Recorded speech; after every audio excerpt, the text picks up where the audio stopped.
didn't want to. Maybe the stress of having 4 other children, maybe that took, that was just too much for them.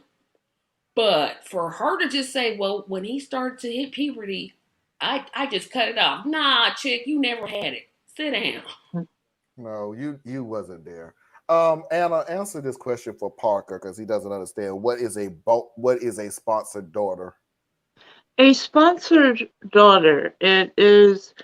Um, it's in between fostering someone. So when you foster a child, you actually bring them into your house.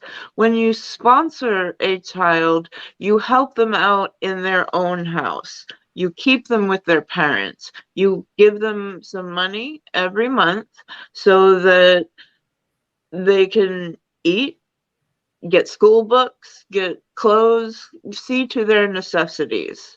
And you get to choose. There are a lot of different companies kind of that do it all around. I use Children International, and I have generally picked older girls from India because when you get to be a certain age, people stop picking you. You stop being a cute little baby, but you don't realize that actually when they're older, they get to write back to you. You get a whole relationship with them, regardless if you start at 6.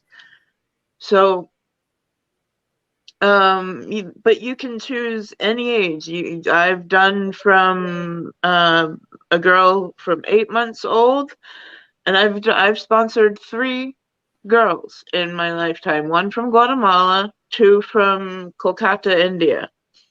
And they're all my girls. They're my babies. And they always will be. And she's a grandmother. Yep. Yes, I am. One of my girls has her own girls. Try bonus daughter Marlon. It works for me. 2 bonus sons, 1 bonus. I get what you're saying, and you're not wrong by doing that. But my thing is, those are my babies. Those are mine.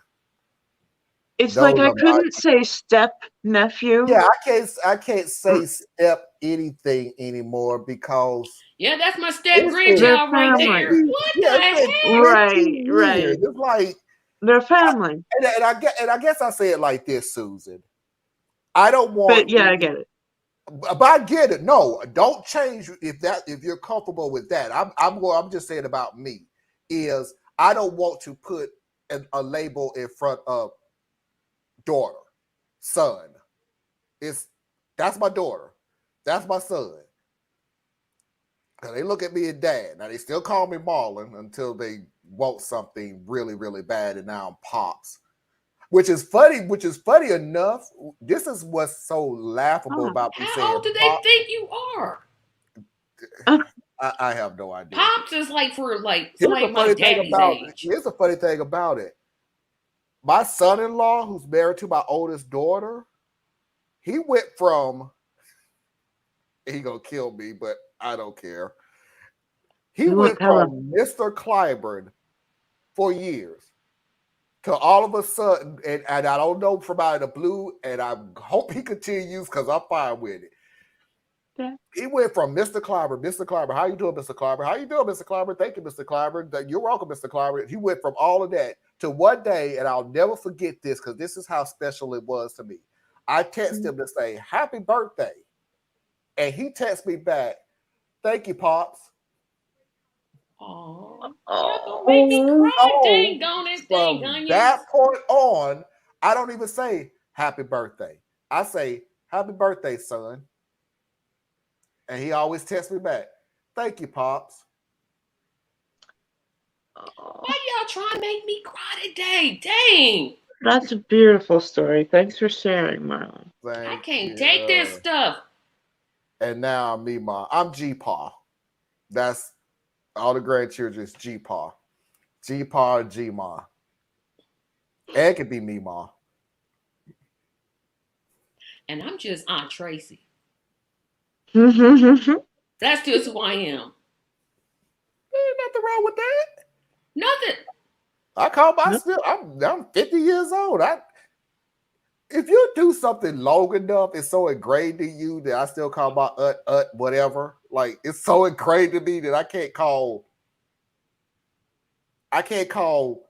Cynthia. I can't say Cynthia. I have to say Aunt Cent, Aunt Joanne. Because I she's your have to aunt. say that. It's Now, it's, I it's did the reverse. I called my aunts by their first name. And then when my mother passed, that's when I put on the aunt